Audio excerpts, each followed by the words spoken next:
In today's video, we're going to be talking about biochemical pathways and transcription factors. Then we're going to use a Family Guy example to explain it. So the two types of transcription factors we're going to look at are activators and repressors. Activators are going to promote the expression and transcription of a gene, while a repressor is going to do the opposite. It's going to inhibit the transcription of a gene. So that's what those two signs mean.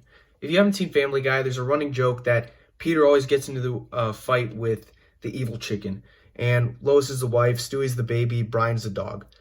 And Stewie doesn't like Lois very much, it's his mother, so that's why he's inhibiting this. So in this case, Brian is the activator for Stewie. So with Brian present, Stewie is transcribed.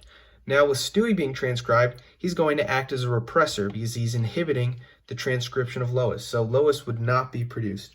But for this example, we're going to assume she's functioning. With Lois there as an activator, she's going to help in transcribing Peter.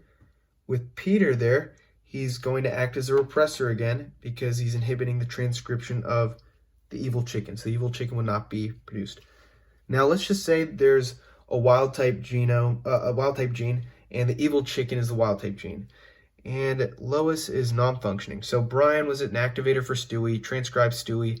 Stewie was in the repressor, and Lois was not transcribed. With Lois not being transcribed, Peter will not be produced. And with Peter not there to inhibit the transcription of the evil chicken will be expressed again. The next type of example we're going to look at is a single mutant example. And let's say that Brian is not functioning. With Brian not functioning as an activator, Stewie would not be transcribed because he's promoting the transcription of Stewie. And if he's not there, Stewie won't be transcribed.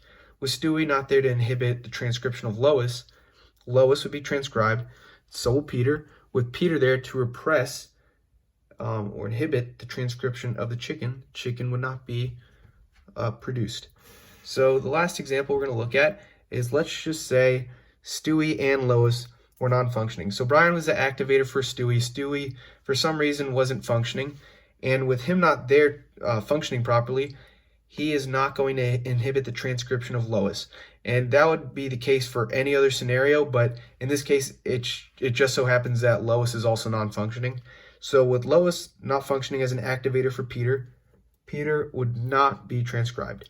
And with Peter not there to be transcribed and inhibit the transcription of the evil chicken will be produced. There are a couple other types of regulators that can influence this process, and one of them is the microRNAs. They're regulator RNAs that will actually help in blocking translation. Thank you for watching. Here are my references.